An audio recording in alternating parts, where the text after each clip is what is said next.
Okay, this is going to be our, let's see, my memory service, or our 8th class, right? This is class 8. I'm going to do something for a second. I want to go over the quiz. Well, let's go with the first one. The first one is the straightforward one. Now, I would have accepted here polity, because this is often called polity, constitutional government, or whatever like this, but I use the word in the class regime. This is the classic one, so it's the one for advantage is kingship, the one for the common advantage for kingship, the one for ruler's advantage is tyranny, the rule of the few for common advantage is aristocracy, rule of the few for ruler advantage oligarchy, rule of the few, many for common advantage regime, or this is Aristotle's critique. If you thought Polybius would have called this democracy, right? This is the difference between Polybius and Aristotle. Whereas Aristotle calls the rule of the many for the ruler's advantage, their own advantage, democracy. Some people call it's called mob rule. Okay, so that I would have accepted either. If you did regime and democracy, that's okay. Or if you did democracy and mob rule, that would have been okay either. But this is the standard classic. Next one is number 4, what's the finer position? And finer is very simple. It's the 4th principles. Palace for a church, nobility, and forum. Palace, forum, church, nobility. Okay, that's right. This is right from the reading, and not only the class lecture, but it's also in the finer reading on chapter 3, I think I remember correctly. Maybe chapter 2, chapter 3. Next would be, what is the Charles Tilly line? Well, Charles Tilly is government capacity and democracy. Okay, so Tilly's things is government capacity and democracy. Now, number 13, 14, this brings us back to up here. Machiavelli's criteria, that's the famous beginning of the Prince. It's principalities and republics, right? Next question is then, regarding to our lecture, Tocqueville's position. Well, here's Tocqueville. I circled it in blue, right? Democracies and despotisms, or non-democracy. It would have been okay if you said democracies or autocratic regimes, or democracies or non-democracies. Okay, this is sometimes also it's kind of a binary. It's like either it's democratic or it's non-democratic. Okay, in that sense. And last but not least, Dahl's criteria. And Dahl's criteria is the two aspect between either competitiveness or contestation, how much competitive it is, and how much inclusive it is. Okay. Inclusivity and competition. So therefore, something that's very competitive and very inclusive, polyarchy, things that are very not inclusive, very inclusive but not competitive. He calls it inclusive hegemony. It's neither inclusive nor competitive, autocracy. And then if it's very competitive but not inclusive, it's oligarchy, right? That is the kind of criteria, the folded criteria in Dahl in that sense.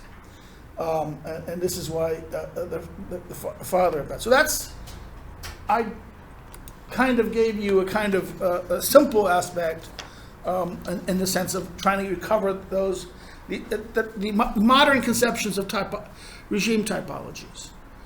One of the things I could ask you is what is the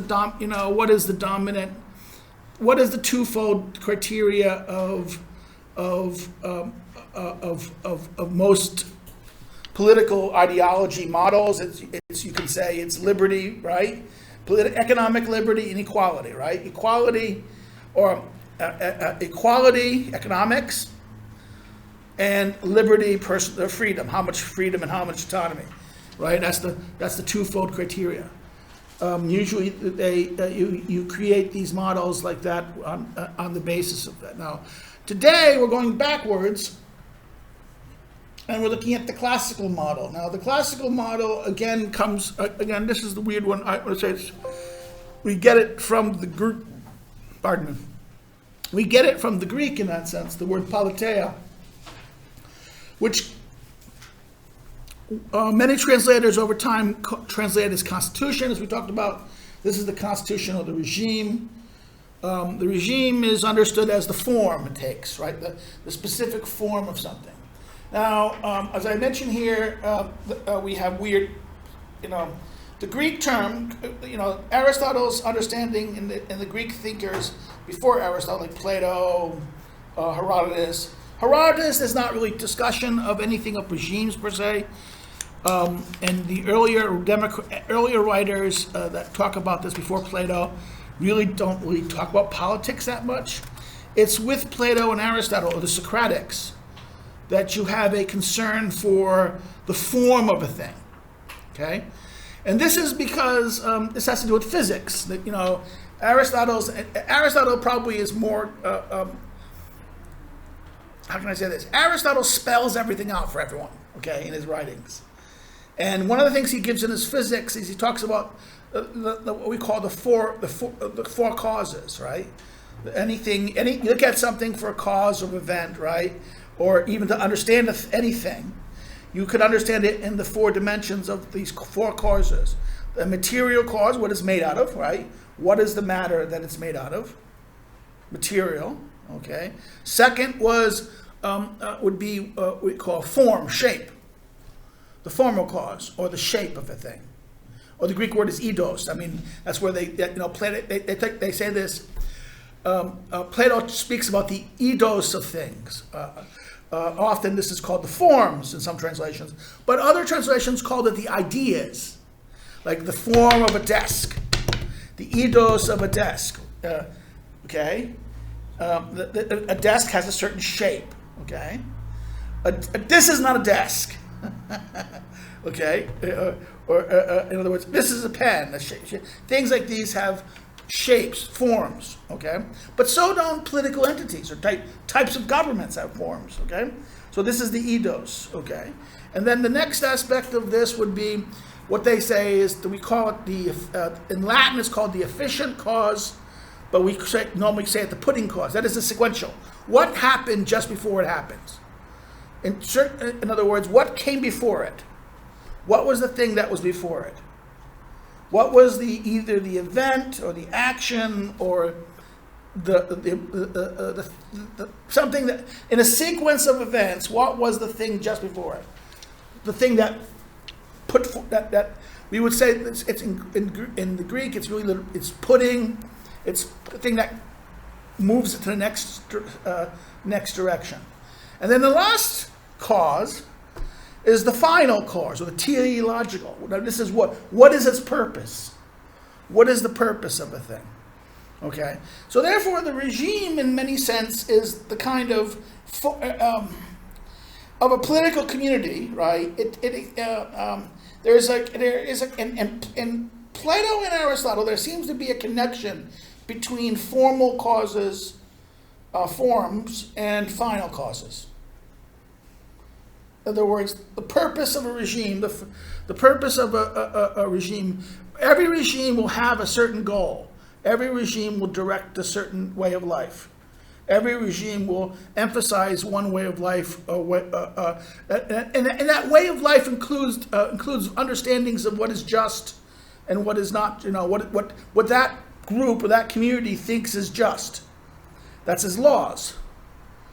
In other words, everything is tied to this. Now, in the Greek, the word comes in this because this was the word that he uses to talk about this is politeia. This means literally the only thing it means it's the group of citizens. It means often it would be referred to it or the shape of the body of citizens. The Latin translation of this, the closest Latin term that came up to it, when Latin writers translated this into, in fact, Plato's dialogue, which we call the Republic, is the Latin name for the word. The Greek title of the Republic is the Politeia. Okay? Plato's famous book, The Republic. Well, that is the term Republic is the Latin name, the Res Publica. Okay, that's how the Latin translated it. The Greek title in Latin. the Greek word would have been politeia, okay? So the Constitution, you could say. Often, historically, it was translated as Constitution from the French. But the problem with this, the Anglo-French understanding of Constitution, so think about this. See, the earlier understanding of Constitution meant the state of a thing. Like, you'd take a constitutional, okay? How was your Constitution today, okay? How is your health? How you're doing? How is your makeup? In other words, it talked about the substance of a thing. But what happened was, over time, as we moved in the later 18th century, because of the American Constitution and the increasing legalization that the American example gave to constitutions, written constitutions, right? Documented legal constitutions, that the term constitution assumes a more legalistic perception. And this is why calling politeia and talking about constitution is sometimes misleading as a political term. Because the constitution we're looking at is about any kind of political system. You want to know about what kind of system it is. Okay? You want to know the type of system it is. And this is the regime. Or we can even use the word system, political system. That's weird. Some people choose that. Like I said here, government, sometimes it's translated as government, from French, also the French would do government, then it went constitution. But government often is misleading because there'll be another term we'll talk about. There's another word that's used for Aristotle's account of the city or the political or community would be there's the regime, which talks about the overall form, and then the actual ruling part, the politumada, which is the actual part that rules. Okay, and there's an interconnection between the politumada, or the governing part, or the ruling part, and the particular type of regime that you'll have. But that's why government is kind of a weird word too. Most people, some translators still use government. Some translators use constitution. Some use political. If you want to be really vague, use the word political system. Okay, political system is the reason why a lot of people don't like regime is regime often has a negative connotation. In French, it doesn't. In French, regime does not mean, it just means a system. It literally means regime. But the problem with this is we often use it referring as a derogative term toward something we don't like. Like we'll say, like we'll talk about a bad a type, say regime. In fact, they even use the word regime change. Regime change just means literally, we use it as saying regimes, places or governments we don't like, we want to change the regime. Okay. Well, that's any kind of all change, all political revolution, all revolution. When we talk about revolution in 2 or 3 weeks, we will talk about regime change, because that is a form of revolution. And in fact, all political change as well, change the nature. All change that happens in a regime is a form of regime change. There can be regime change, can be intentional or unintentional. But that's neither here nor there. But the reason why some people don't like the word regime is because it sounds too negative. It sounds too authoritarian. Okay, but the word regime how we're using it is not authoritarian. It's referring it to as a system. We're trying to understand the system by which a political community or a political body operates. Okay, so we go back to our next thing. We're going back to a couple weeks ago. We had the thing about constitutions, right? What is a constitution or a regime or something like this? What is it? It's the basic framework that does what? It kind of gives us the functions of government. What does the government or the ruling body does? Right? The power and responsibilities that reside in the public rather than the private. Again, this is another thing. The public versus private sphere. This is something that maybe is more modern in the sense that there's spheres, that there is a direct sphere of public versus private, and we understand that the public is this is the classical understanding. The classical understanding understood The public sphere was the market, the forum, okay? The private sphere was the household, the realm of the household, okay? Public authorities had no authority in the household. The heads of household did, okay? That's why the Greek, this is understanding in a weird way. You have to understand the Greek world is, to understand how the ancient Greek world was, you'd have to go look at the modern Arab world.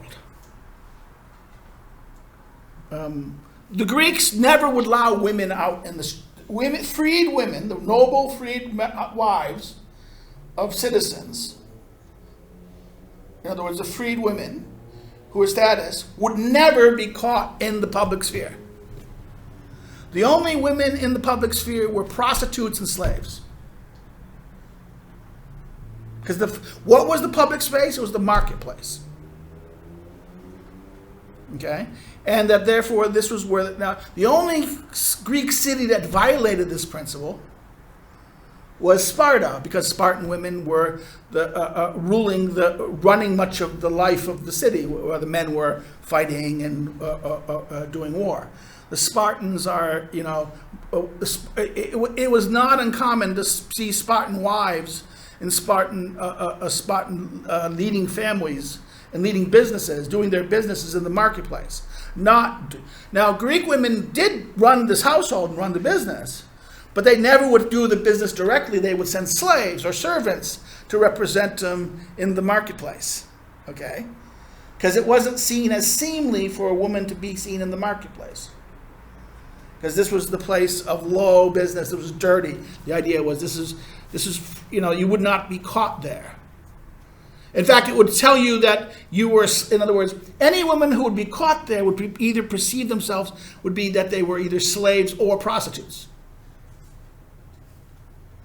And at social events, powerful men did not bring their wives. They brought their courtesans, who were prostitutes. And there was a whole class of prostitutes in ancient Greek, the ancient world. This is how the Christian world changes everything, okay? The Roman world changes everything too, in a sense. The Roman world has a more higher privilege. Okay, Roman world is different in the sense that women are the property of their parents, always. Children are always the property of their parents. The children, in other words, if the father wants to kill you, anytime he wants to, he can kill you. The father has ultimate power of life and death. Again, this is a difference. His authority is within the household, and everyone's in the household. The difference is the Greeks didn't know that. The Greeks, that would be, oh, you're killing your own. That's a no-no, okay? And the Furies would get you, okay? So therefore, there was a taboo in the Greek that did not exist in the Roman, of killing your own. In fact, it was a privilege that fathers, even when they were very old, had.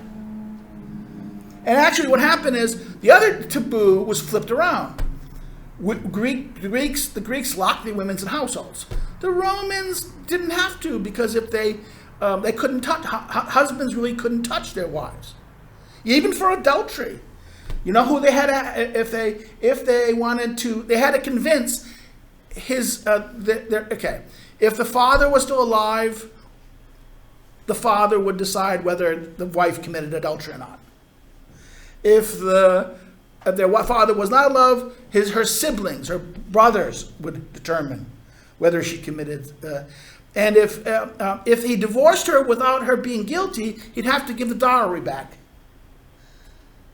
So it was in their family's interest to make sure that she didn't. In other words, it wouldn't be her fault. Okay, you couldn't touch her, you couldn't remove her. So that these two cultures, two fundamental cultures, did. This is why the Romans have fear of fathers.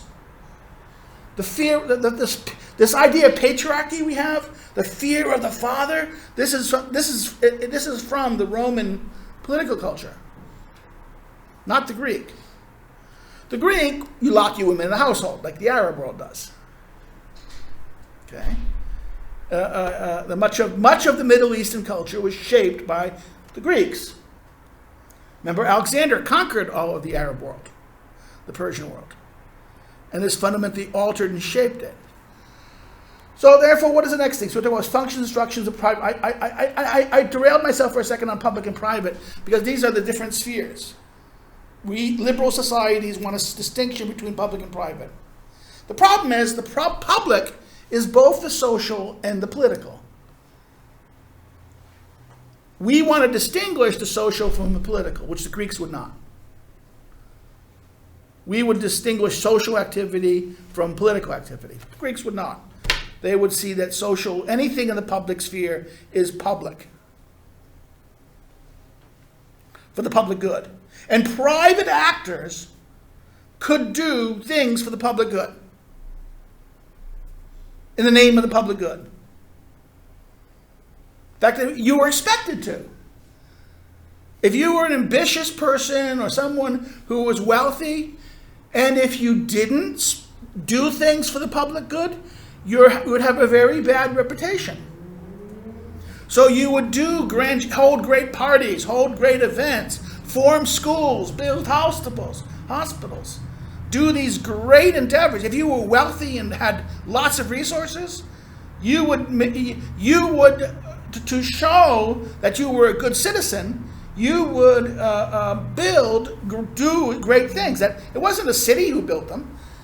It wasn't the political order that said, let's go build a school. No. Some wealthy members of the thing would take their wealth and build a school, build a project. And the school was that's why the word in English, the English had these public schools, right? The public school in England it was a boarding school.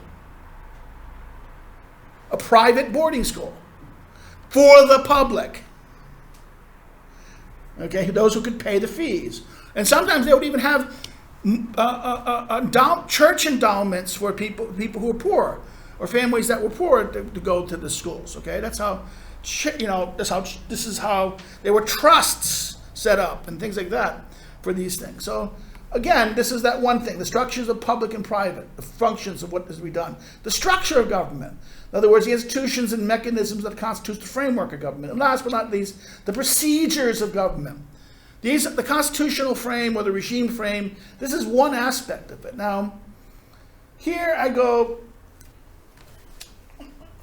this is the big thing. We look at the regime as about the who, the why, the who, how, and why of who governs, as well as the way they govern and the ends towards which they govern. Okay? The regime tells us the who, how, and why, as well as the way they will govern, and to what ends and goals, and along with their style of governing, the style and forms of government, and what do they seek to attend. In other words, the politeia will be the authoritative part of the political community. Its ruling part, the polituma, okay? Now this governing body, the polituma, is nonetheless a part of a whole. So therefore, this understanding of political system is not a unitary structure. This is the problem. The modern understanding of the state that comes from Hobbes and Locke understands political construction of the state as a unitary whole. It understands it as a willing agency of a collective will, okay? That individual will, the social body, the social contract is created when the individual members, the constituting members, create it as an action of contracting, of binding their wills together to create the state, okay? So the modern understanding of the state understands it as a unitary structure, and that the government and the institutions are agents of representation. The Greeks didn't believe this, because that would look like, in fact, this is funny, the moderns accuse the Greeks of being metaphysical and having all this metaphysical stuff. Well, I'm sorry, the social contract is more metaphysical than anything the Greeks had. In other words, the idea of a general will, or the idea of even the modern word sovereignty, which is what? Sovereignty is nothing more than the collective willing aspect of the agents in question. Hold on.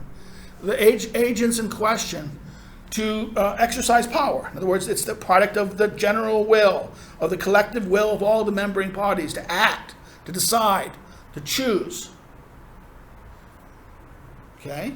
The understanding of the Greek and the ancient order was that the political community was a discrete bodies of discrete parts. It didn't have a unity.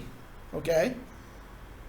In other words, its unity is more that the parts want to work together, or have either the habit of working together, or they get some benefit to working together. In other words, there's something here in the parts. In other words, the Greek system understands that the parts are discrete parts that work together, and it's not that government is truly a representative agent. Government is merely the part of whatever part of the city has control over the city, has the authority over the city. And the question then becomes what? Well, why do they have the authority? Is it because the other parts agree to it? Is it that they don't care? Because sometimes people don't care. As long as no one is being murdered and the system is orderly and that everyone can go do their business, they might not care who's governing them. But the second they care and they feel that the government is imposing on them, then they fear it's imposed, right? This is the thing about this. The second that all of a sudden the actions of the government start impinging upon you and costing you something, harming your interests, then you start wanting, you all of a sudden become more and more interested in it. First resenting it and then try to controlling it or change it.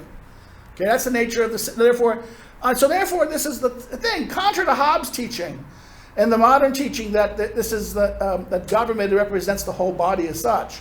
Aristotle and the ancients understood that this was more of the governing part, the part that governs, is merely one part within the system that it can be just the part because it chose the rule and no one objected or was the strongest. Yes. Can I go to the bathroom? Oh yes, you can go to we're adults. The polituma thus in structural way, the polituma thus is a structural way in which the politeia, the regime, to take shape within a given community. So therefore, the ruling part, the politumata, is that part of the community, whatever the community is. Remember, every community is going to be divided into certain things. We'll talk about this soon. And right there, it says right there, it's chapter politics, book 4, chapter 3. It says three things: the wealthy, the poor, and the middling sort. Right? And literally, the Greek word for poor is apoios. Poios means means. Okay, and means to be able to sustain yourself, sustenance, to feed yourself and to live. And the number one mechanism of sustenance is what?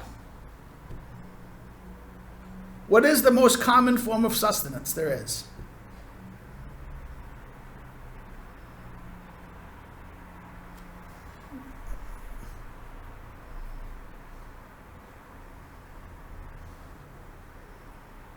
Depends. Okay, there was. Remember the types of civilizations? Types of human types of over time? Hunter-gatherer, agrarian, and so what is the first one? You hunt and you gather, right? Then the second one is you grow it, you cultivate it. Third one is you purchase it or trade it. Okay?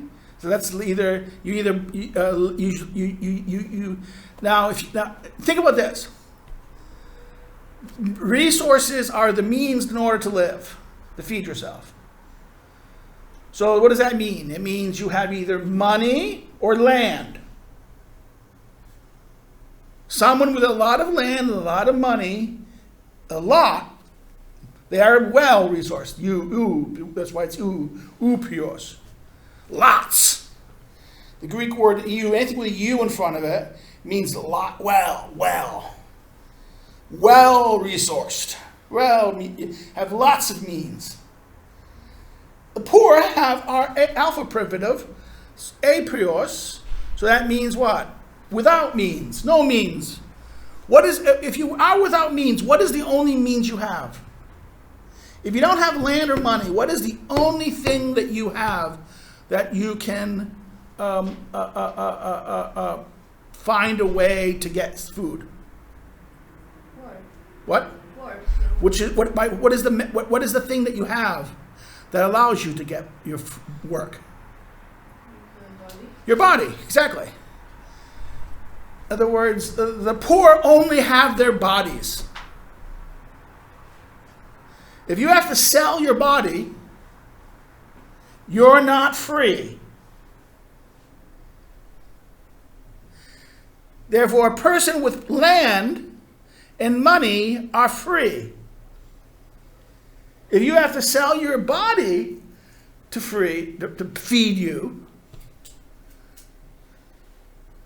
that's the difference. The poor and the rich. Now, the middle ones have enough resources. They have enough that they don't have to rely on their own bodies to feed themselves. They're either feeding themselves from the land, from work on. They have to use their bodies to work on their land, but they're not selling it. They're working for themselves, right? You're farming your own land. You're building your own crops. You're building your own animals. Yes, you have to use your labor, but you're the consumer of your labor.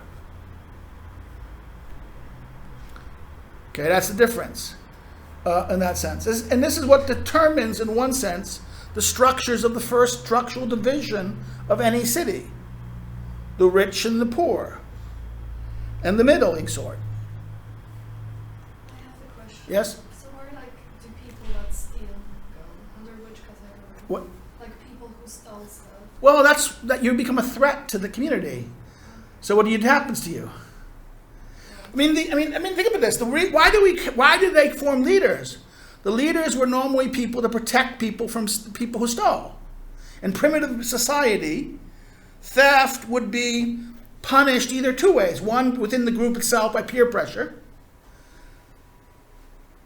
In other words, in small villages, do people really steal from each other?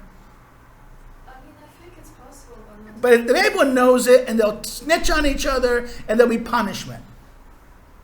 Exclusion, mocking, embarrassment of the wife and the children. In other words, this is how. In other words, the small communities control themselves in a sense, and usually the thieving happens when you have greater structures of greater structures. And since we didn't try to do it, you can do it if you want to. Thieving happens because there is a homogeneous, a much more heterogeneous, different diversity of people who don't know each other, don't share the same values, and they look at each other not as my friend, not as my kin group, someone else, okay? And therefore they can get away with it because they need to have some enforcing that, there's no uniform enforcement. In a very small homogeneous community, the enforcement is itself automatic at the social level.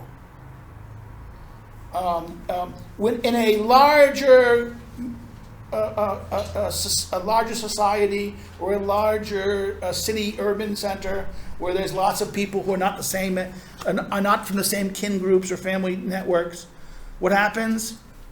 You have more crime because there's going to be, I don't see this guy as my friend or my kin, so I'm going to cheat him, okay? Therefore, what is necessary? You need the government, you need a sheriff, you need somebody to arbitrate disputes and to keep the peace. Because what will happen if one person cheats another person? They want revenge, right? And then what starts as someone cheating somebody could end up somebody killing somebody, and then one person, this is the famous like a cycle of revenge cycle, they rob from me, I rob from them, they rob from me, someone kills him because he's protecting his property, therefore I kill his friend, and then bump, and all of a sudden everyone is killing each other in the city, okay? What is the purpose of this? The first purpose of a government, or anyone who's ruling things, has to deliver the peace. That's the first job of a ruler, deliver peace. Security. That's what even Hobbes has said about that. The reason why you create government is to escape chaos, right? The Hobbes argument. You escape it. Now, the ancients also said that. You have government for the purpose of maintaining peace, maintaining security of the people. That's the purpose of it. Thieves have to be punished in this sense. They have to be punished. Why? Because if they don't, they disturb the public order. They disturb the peace. Okay? This is what, I get this nice list here, the parts of the city. Well, we have the first one, the well-off, the poor, the middling sort, and then the armed and the unarmed. This is the first account in book 3, chapter 3 of book 4, first account. And then the second account, a little later, he says the poor. He says, well, farmers, commercial. He distinguishes between the poor and the notables.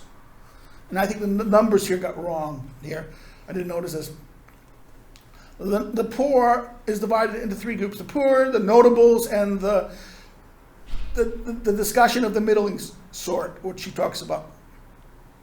The poor is what? Farmers, commercial, he says, or marketing.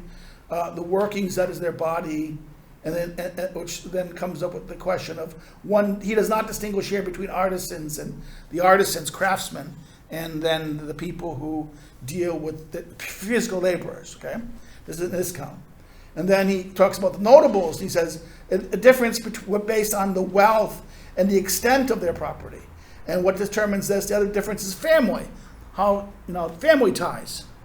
The birth of your, in other words, notables, their families, who are they from? Being born from the right family determines your status. If you're not born from the right family, in an oligarchic aristocratic society, you're not going to be allowed to hold certain offices. Even democratic societies may not allow people of low birth, people who don't have clear who their parents, grandparents, or great-parents were. They're not going to be seen as respectable. Good birth is as much a distinguishing factor. People who have good birth, good families, versus those whose families have come from nowhere, right? That's a distinction. And then last here it talks about the question of virtue. The thing that distinguishes notables is also those who have virtue. In other words, who are excellent. Now, virtue just means excellent.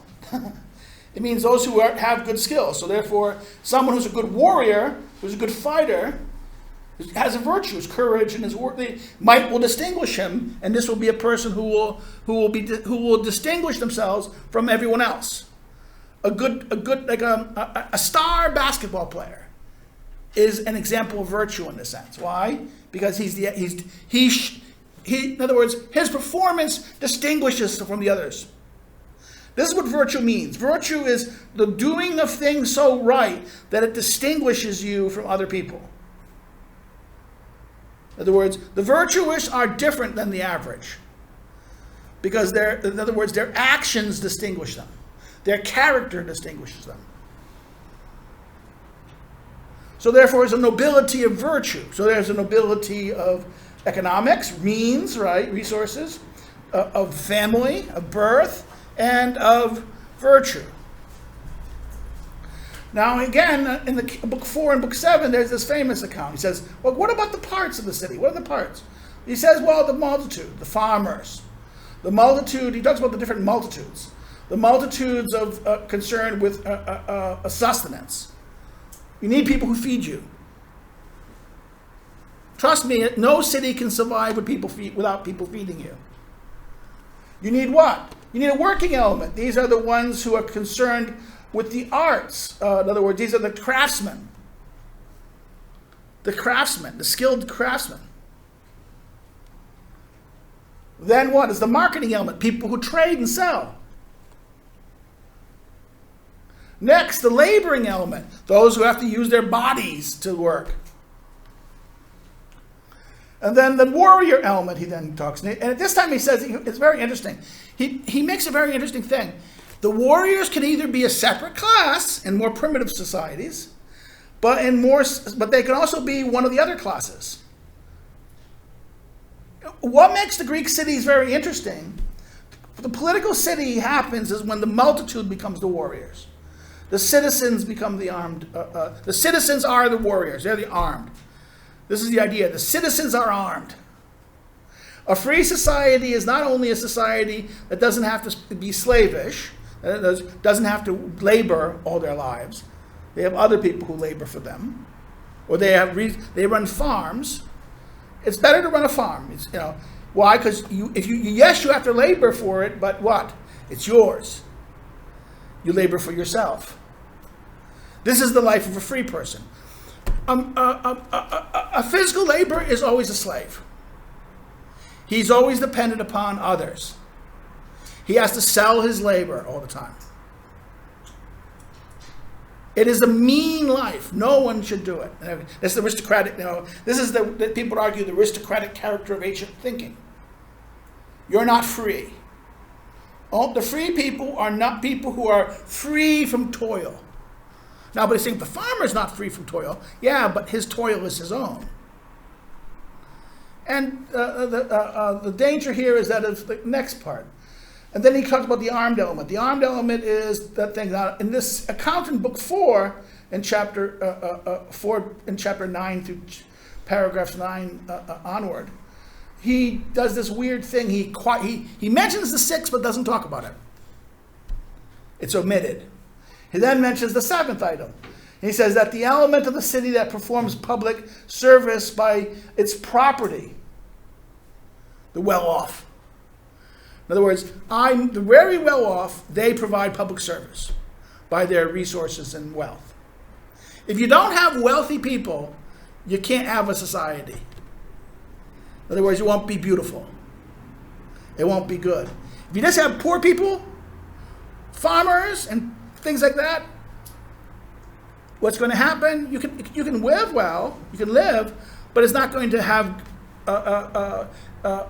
magnificence. Things that give extra things. Now, some people argue that it's true. Even Aristotle argues this, that the many together collectively can be richer than the wealthy man. That's true. That the collective people themselves, the potluck dinner. The dinner of a very rich, you give if 1,000 people all bring food, it's going to be a much bigger a party than if one very rich person did it. It'd have to cost them a lot of money, where everyone just put $20 or 50 zloty onto it. It could be, in other words, this is the problem of the many. The many can have more money collectively than the one rich. Individually, not. Okay, but collectively, yes. But the problem is, the many don't agree on what they should do. They would start fighting about what to do about it.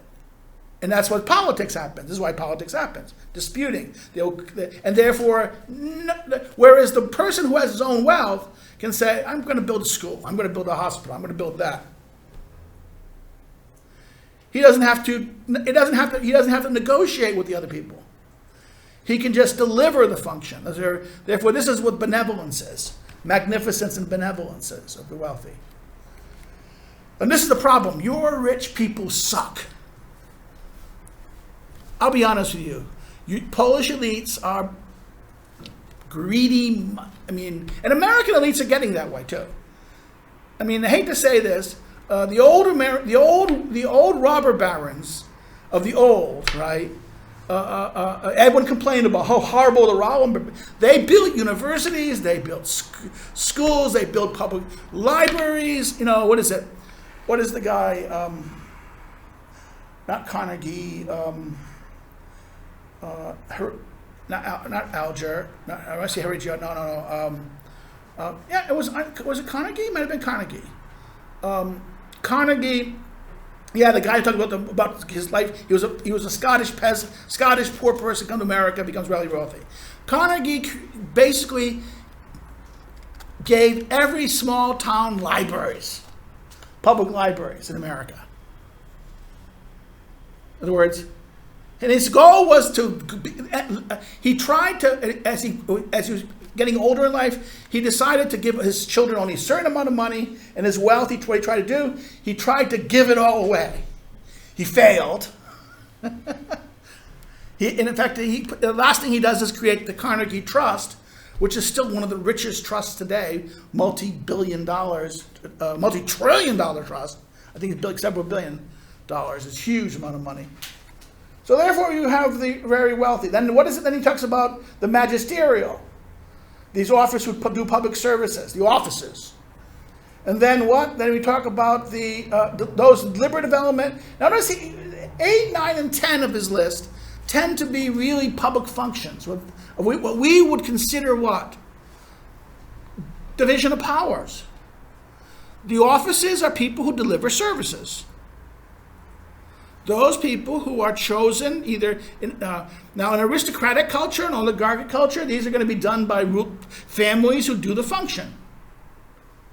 In a democratic order, what may happen, or more political order, something more political, what's going to happen is that these are offices that people are either appointed to or elected to. Athens, a radical democracy, you know what they used to do?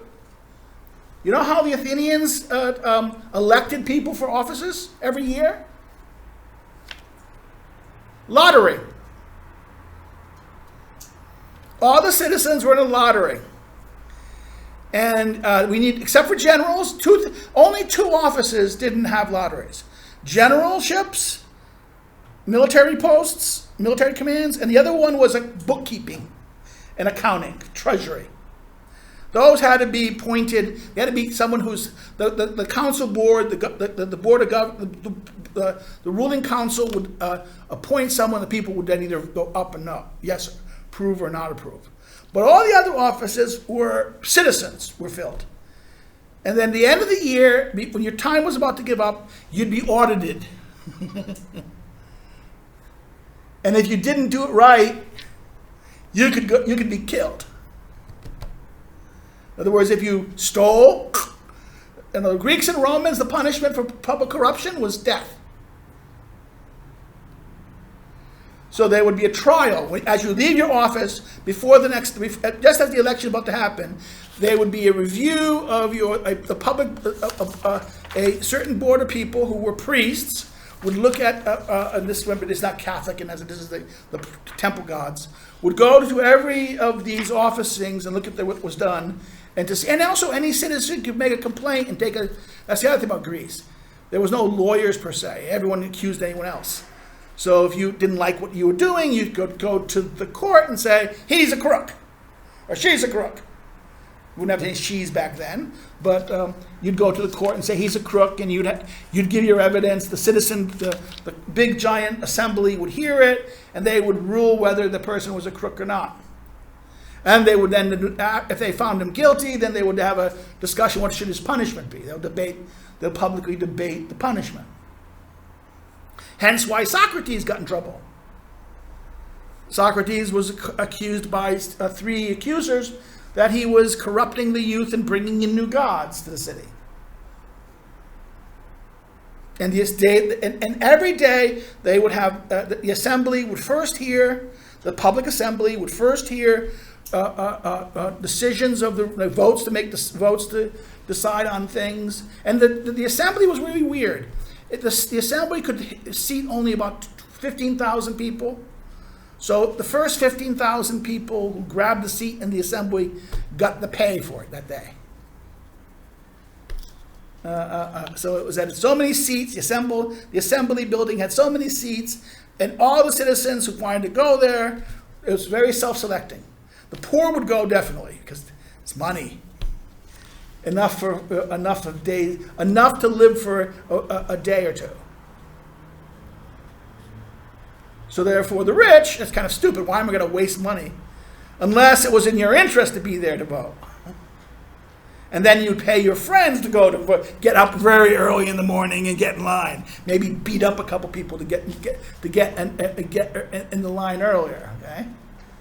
So therefore, this is the weird aspect of this. Now, in book 7, he says, okay, what is this? What is the line? This is Politics 7, chapter 8, account of the same kind of thing. He says, the sustenance, the arts, the technes, the arms. Now he moves it. Arms was very low. He moves it higher.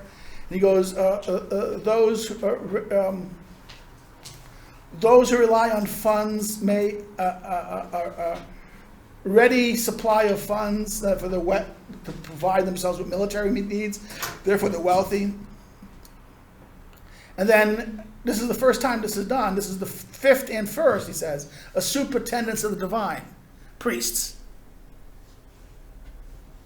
So therefore, what is omitted here, priests, are talked about in the beautiful city. Now, okay. Again, I repeat this. The farming, marketing, this is the first accounts of this is the people and this is the notables. The peoples or multitudes divide on what they do and how they function. There are farming, market, this is a simple account. Again, here is the more extended account. Farming, craftsmen, merchants, laboring. Here's the more extended account. He goes, well, here's the farmers, then those are engaged in craft, then the marketing class, then all of a sudden the element of the sea. There could be military people who fight in the sea, or pirate in the sea says. Merchants, good people who transport goods, people who ferry people, and then people who fish. What happens here, the account here is reverted from the earlier account when we talk about the earlier times about fishing. Because the most common mechanism of fishing is we start food, right? So the account for food is last here. And then the menial element, he talks about here, the menial element. These are the menial means bodily laborers, like people labor their bodies. And then last but not least, the free element. This is weird. He says those that are not descended from citizens on both sides, and whatever other similar kind of multitude they may be. These are the next ones. This is the subordinate ones. That's the seventh and eighth could be. The free element is here, which these are people who are citizens, those who have enough means to do it. They can argue that they are not slaves. Not slaves or servants. Then underneath that is those that is not descended from a citizen parent on both sides. So therefore, your wife could have been a citizen could have had an affair with a slave or a courtesan and had a child. These were often not considered citizens. The illegitimate children, we'll say, right? But some democracies would give them voting citizen rights. And then last one is whatever other kinds that everyone can be part of this, the multitude. So the multitude has a variety here. And in book 6, it'll be very important, Politics 6, because he says, what kind of multitude you have will determine the political system you have. Different types of multitudes would produce different types of democracy. An urban laboring class is different than an urban rural class. A rural farming class, agriculture class. In fact, democracies are better when the working poor have very little say. When the working poor dominates democracy, this becomes a tyranny. When the the urban laboring classes dominate the political system becomes tyrannical, despotic in character, even though it's democratic. He will talk about this in the accounts. About the wealthy, well, you have the simple cases. You have the wealth, right? This is two different accounts. In chapter 3 of book 4 and chapter 4 of book 4. Four accounts. There's 4 levels: wealth, family, virtue, and then whatever else is said to be part of the discourse on aristocracy. But then in the other account, he says, he repeats himself. But here he says, what's here? Okay. Wealth. What was family, now is good birth. Virtue, then there's another one, education. And then he repeats what he says, and whatever is spoken of, some sort of things. Now, in other places, he even says, in book 7, an account of the aristocratic regime, he says, okay, another thing that needs notability is beauty. Beautiful people. Beautiful people tend to, how do I say, distinguish themselves and be considered better than those who are ugly. Trust me, being beautiful in life makes your life easier. You'll get opportunities, you'll get job offers, you'll get accepted into, you'll be able to move into higher levels of society than you would have if you were ugly. In other words, if you're ugly, you have to usually have things like something else. You'd have to have some great skill or some great ability or some great money that the higher status people allow you in. And even then, they'll kind of like put you at that. But beauty, being beautiful, this is one of those weird things. In fact, this is the Greeks. The Greeks always did this thing that beauty and goodness are connected. The noble and the beautiful are tied together intrinsically. The modern world, we say, no, this is not the case. We want to distinguish between beauty and goodness, beauty and nobility. Now, again, this is the fourfold characteristic of the regime in that sense. A regime has material characteristics. In other words, the parts of the matter of what is the most matter of regime? It's the people. It's the types of people, the many, the multitudes, the notables, the parts, the things, the functions and elements, the matter that makes up the political community. The next criteria of this is the specific form, the shape. In other words, as a democracy that looks different from an oligarchy and different from a kingship. In other words, how are the institutions, how are these things differ? What institutions are created that distinguish and how they operate? Next level, the effective character of a politeia, its ruling part, the politura, and who has authority and reigns over it. So therefore, given that you have all these parts, right, what happens when the farming class is the armed class and it is the one that rules in the city? That's one type of city. But a city where the laboring element is the dominant class in charge of political power, or the wealthy. In other words, what part is there? And what is the ruling part also the armed part? That's a very interesting thing. Some cities, the ruling part and the armed part are often synonymous. Sometimes they're not. Sometimes there is a distinction between the armed part and the ruling part. And therefore, that's an interesting question. What happens then? Then the armed part can, if the armed part isn't happy, what is the likelihood that the ruling part will stay in charge? Think about that. Who is armed? And if the armed are not happy, is the unarmed going to be able to maintain themselves? So the question is, who is armed and who's unarmed? What part is ruling? So we look at the parts of the city, the wealthies, the elites. We can say notable. The Greek word is notable. The modern word is the elites, right? And we look at the city in terms of how do we understand this in terms of this. And last but not least, we call the effective character of the city. This ruling part of Plumina, we talked about that. And then we took the final theological character of the politeia regime is that provides what is its view of justice. In other words, what is its goal? What is its purpose? Why is it doing it? What is its entity? What does it think is right? What does it think? What does it try to achieve? Every regime has a certain goal that it wants to achieve, or some view of justice, or some view of the good that it always tries to bring about. Things that it wants. Okay? This is and you can see this very interesting. The big fight now between PO, the KO or PO, whatever its version, and the PIS government is simply what? It's over 500 plus, isn't it? Every PO political actor hates 500 plus. They view, oh, this is wasting money, it's giving it to poor people. What does that tell you about the politics? That's oligarchic. That's an oligarch. If it resents giving money to the poor, that's an oligarchic claim.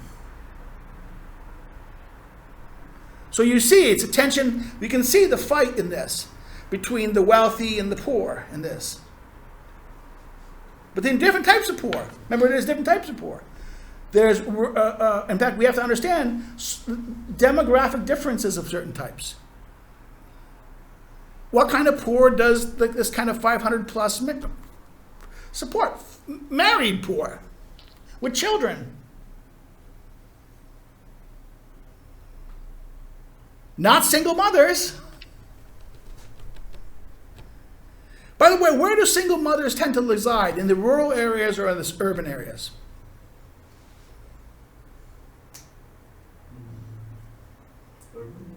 Why?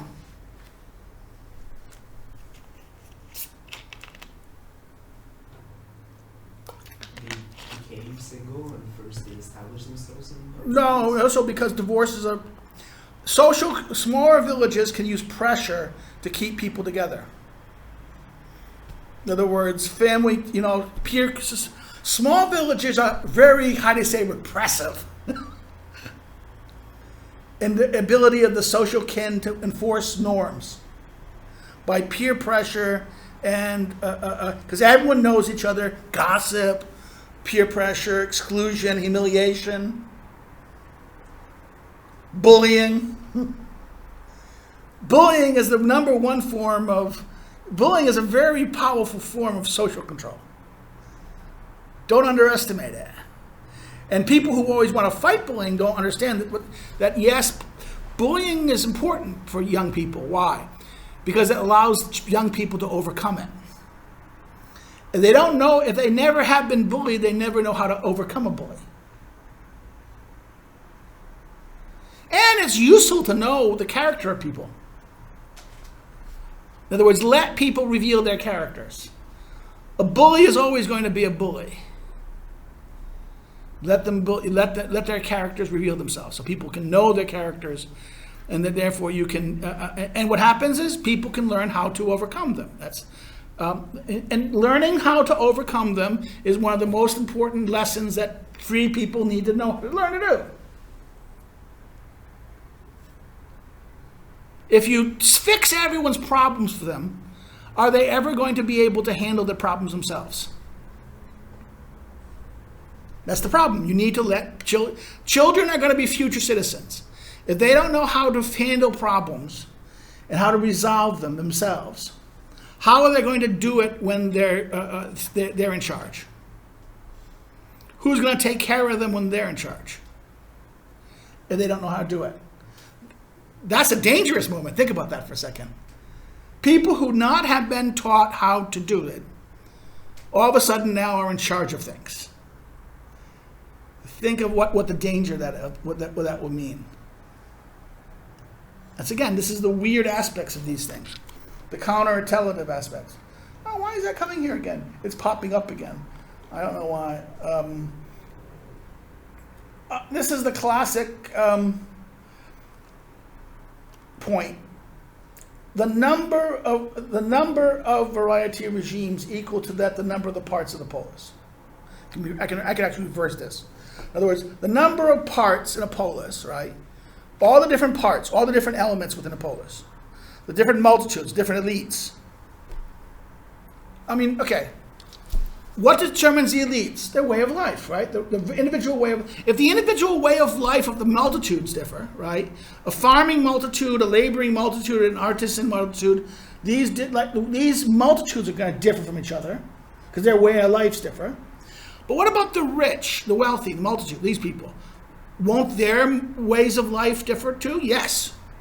But little less so. The multitudes will kind of morph together because even though there's difference, there's so few of them, they'll keep on intermarrying.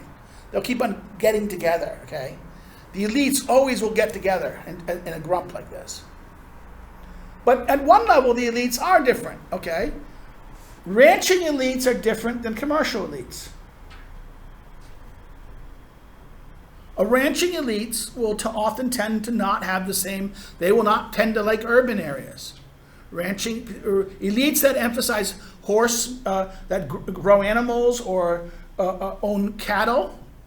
See, you can have a multitude that herds, but you can also have elites that, at a certain level, even farming becomes a notable exception. Today, modern farming technology is no longer the action of the many, it's the action of a few.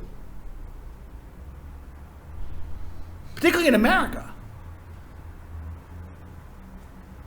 Most of the food production in America, people may own the farms, but what happens is the big companies and the big firms rent farms. In other words, a lot of the farmers in California don't really farm their land anymore. They rent it out to the big commercial farming. This is how the small farms are dead. It's not competitive.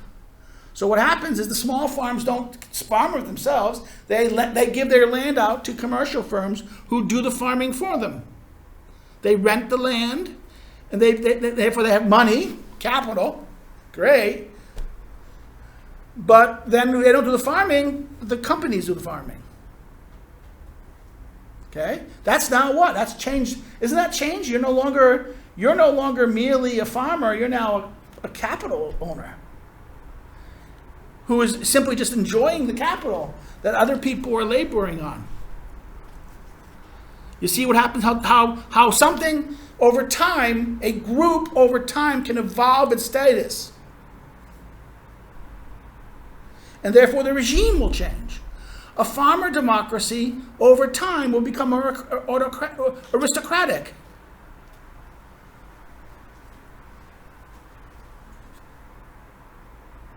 As the population grows and things come up, it'll be increasingly aristocratic in its characteristics. So therefore the number of parts of the cities and their arrangement will determine the types of regimes that there are. So the idea that there's only 6 regimes, no. It's a twofold, doublefold system. There's regimes not only in terms of democracy. There's distinction between democracy and oligarchy. But in democracy, because there's different multitudes, there's different types of democracy. From the number 1 democracy to the number higher democracy. We'll talk about that. And say the oligarchies, different type of oligarchies.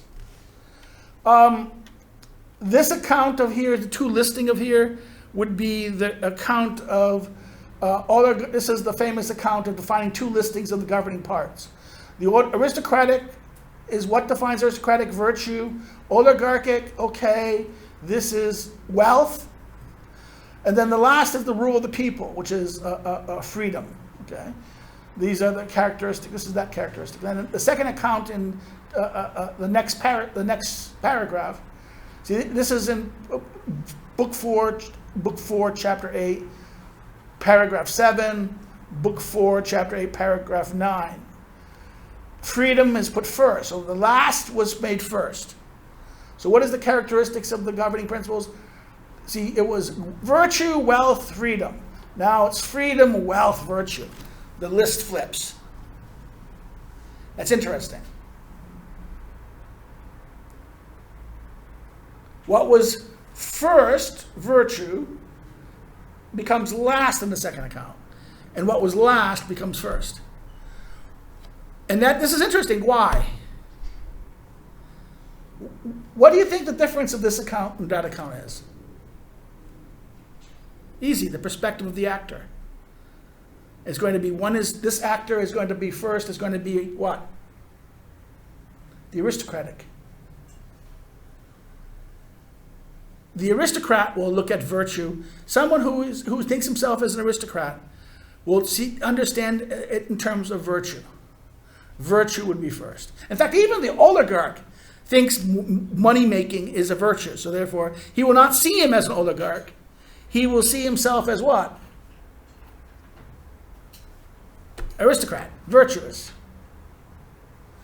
So therefore, this idea is an aristocratic perception. Here is the democratic perception, where freedom is first. Now, this account, this is the famous account. That's why this graph is very interesting.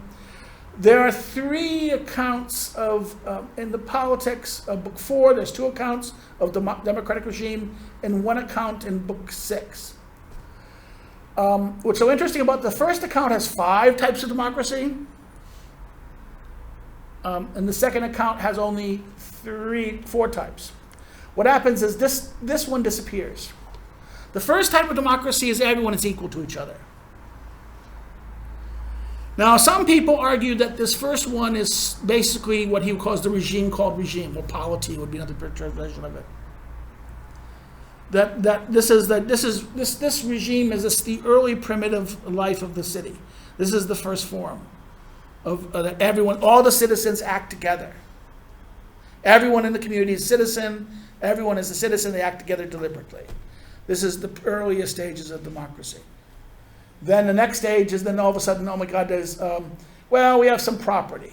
In other words, so therefore, there's aspects of property. There's a limited basis of property. Here, there is all citizens who are of proper descent. In other words, they're the correct descent. They are able to, all these have the rule of law dominates, except this one. This is where the law ceases to happen. Law no longer restrains. Here is where that all citizens of who have unquestioned dissent can participate and take part in this thing. This one is, well, all have a part. In other words, doesn't care if you illegitimate children can be citizens, immigrants can be citizens. All has a part, but law still rules. Here, what happens, no longer the law, it's the will of whatever the majority wants. That the people themselves, ungoverned by law, rule. And what's interesting here, and this again on these accounts, these echo this, the last democracy, with the last oligarchy, is identical to tyranny.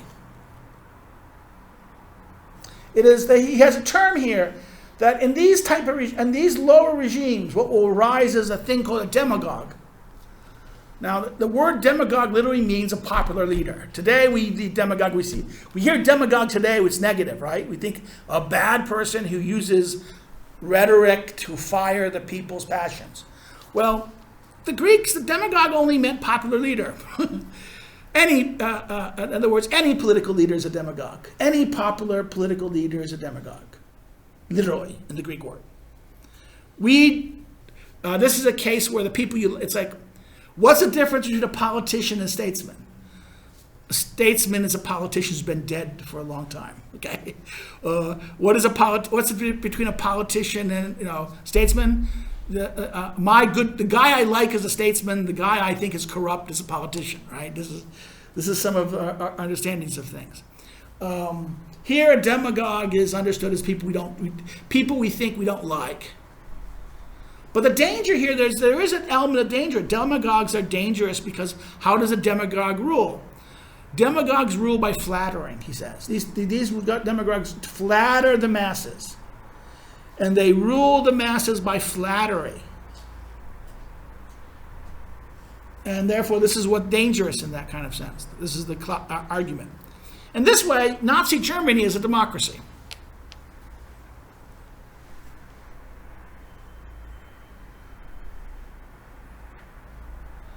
Soviet Russia before Stalin under Lenin was a democracy. Hitler started only behaving like Stalin, really like Stalin, in 1944, when he had to force the German citizens, he didn't make Germans go into the war economy until August 1944. In other words, they didn't force Germans to work didn't force all women to go to laboring, didn't force to go into the factories, didn't produce, kept on allowing for commercial production of consumer goods. In other words, German industry was still producing consumer goods until August of 1944.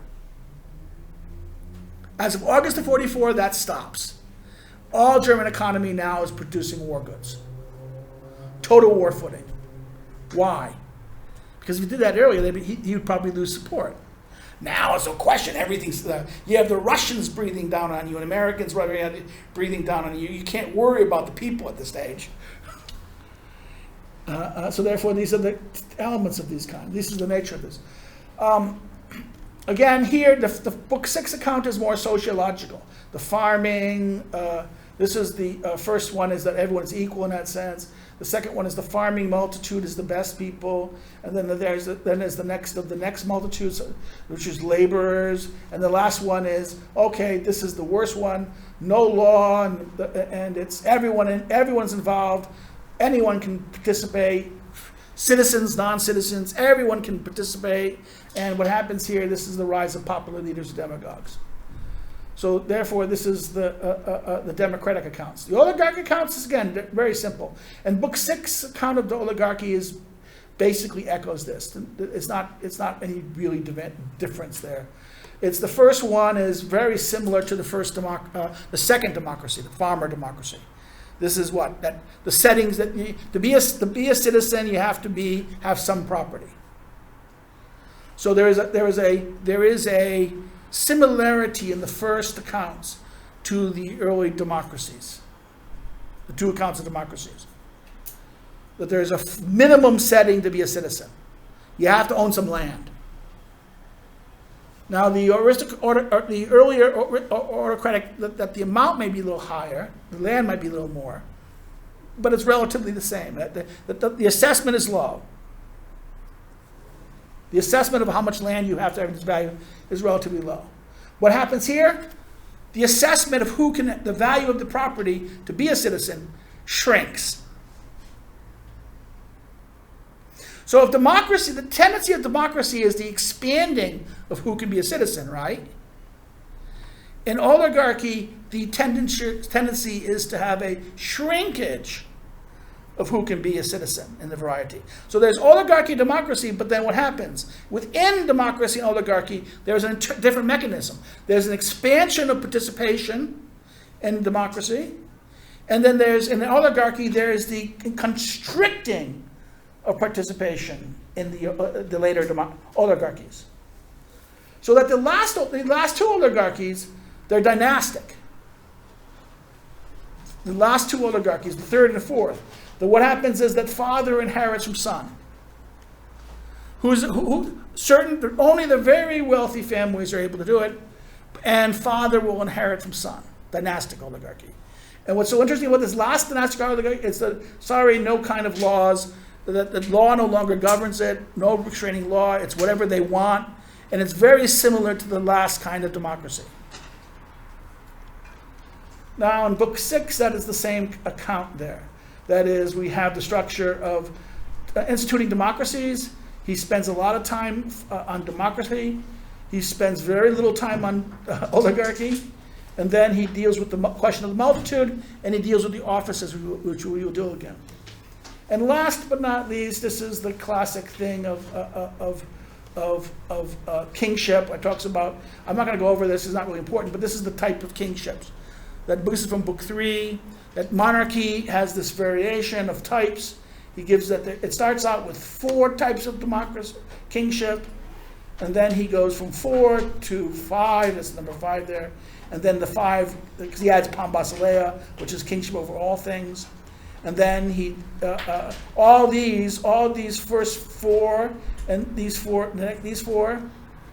collapse into one, which is the Spartan kingship or elective kingship, which is not really kingship, but really more a what? An office. And last but is the Pam Basileia rule over all. And that's the end of that. Next time we meet, we will be meeting about, talk about division, we call the division of powers and functions of powers of government. We meet on the April 27th after the holiday, because we have an extra 20th will be off. And I will see you then, okay?